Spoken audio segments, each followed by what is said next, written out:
Soy José Carlos Bermejo, codirector del Máster Universitario en Relación de Ayuda y Counseling que imparte la Universidad Católica de Valencia con el Centro de Humanización de la Salud de los Religiosos Camilos.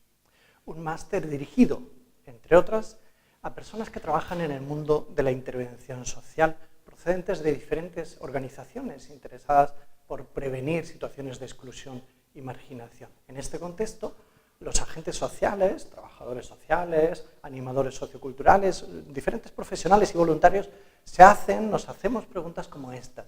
¿Cómo acompañar en la vulnerabilidad de las situaciones de exclusión y marginación? Acompañar, comer pan juntos, caminar con el otro en su situación de vulnerabilidad. ¿Cómo aliviar el sufrimiento evitable y minimizar el sufrimiento inevitable que encontramos en las situaciones de exclusión y marginación? Cómo empoderar a las personas e identificar sus recursos para que afronten sus dificultades siendo al máximo posible responsable del abordaje de su situación de exclusión o marginación. Cómo ser eficaces en los procesos de motivación cuando las personas ni siquiera tienen el motor encendido para abordar sus propias dificultades.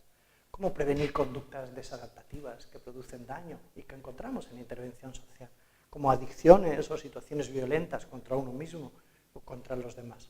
Cómo acompañar en conflictos éticos, en situaciones críticas donde hay que tomar decisiones, en traumas producidos por pérdidas y que pueden generar mucha patología física, relacional y mental, situaciones en las que el corazón está roto y los agentes sociales podemos ser terapeutas además de agentes de prevención. Podemos gestionar la impotencia que experimentamos los agentes sociales cuando no podemos satisfacer todas las expectativas de los destinatarios de la relación.